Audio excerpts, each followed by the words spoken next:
Hey guys, and welcome back to VK. You guys might have heard about the benchmarks or the benchmarking applications in smartphones. An application which measures how a smartphone will perform with the help of a specific set of tasks. There are tons of benchmarking applications like the Antutu Benchmark, the GeekBench, Mark, Vellamo, Quadrant Benchmark, etc. In this video, I will be talking with you guys about what is a benchmark and how important is a benchmark in making your decision to buy your next smartphone. So let's get started. Benchmarks are basically scripts or pre-written software programs. These scripts or pre-written software programs are available in the form of websites or softwares for computers. They are available in the form of applications or apps for mobile phones. These benchmarks are the programs which test the performance of a smartphone or a computer and gives a specific rating or a ranking. Let's be more specific now. Antutu Benchmark is a very famous benchmarking application available for the smartphones these days. And how does Antutu Benchmark works? Let's consider an example where I give you a certain set of physical and mental tasks. First, go and run for 100 meters. Then do 1 kilometer cycling, then do swimming for 100 meters, then come back and eat a pizza.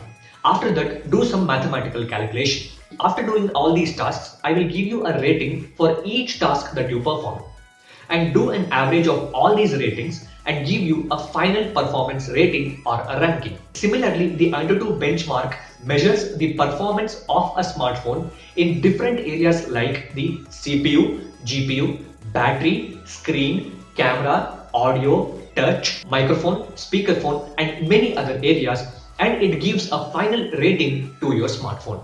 This is how the Antutu benchmark works. Now let's consider an example of another benchmarking application called the GeekBench.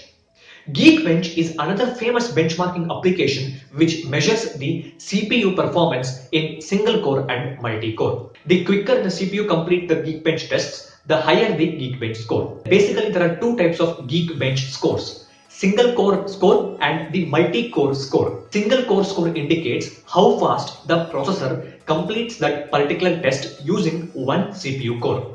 Multi-core score indicates how fast the processor completes that particular test using all the CPU cores. Multi-core scores are generally higher or larger than the single core scores because if there are more people to do one task, that task completes faster. One question about the multi-core score of the GeekBench results is the multi-core scores are not X times the single core score. For example, if a single core score of a smartphone or a computer on GeekBench is 1000 and that computer or a smartphone has 8 core CPU, the multi-core score will not be 8000. It will be somewhere around 5500 or 6000 depending upon the manufacturer.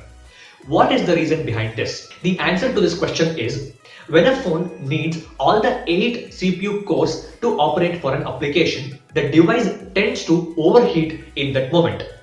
In order to control this heat dissipation, the operating system of a smartphone makes sure that some CPU cores are running in a controlled manner. Also, in some smartphones, the multi-core CPUs does not utilize their maximum potential for some applications. Also, in some smartphones, the OS will put certain bottlenecks on the performance of the CPU because of the price of the device. So, these are the reasons why the multi-core score of the GeekBench is not X times the single core score depending upon the CPU core. So after all these lengthy technical discussions, we come to the concluding part. How important are the benchmarks in order to take a decision about the purchase of your next smartphone? The answer is the benchmarks are not that important because benchmarks are just a way to tell how your phone might perform in the real world scenarios. However, the real world scenario or real world performance of a smartphone depends on multiple factors like the software optimization for single core, software optimization for multi-core, software optimization for the GPU performance, whether the smartphone is using the custom UI skin or stock Android, whether the smartphone has a powerful SoC or not, and what is the price of the device, and various other factors determine the real world performance of a smartphone or a computer.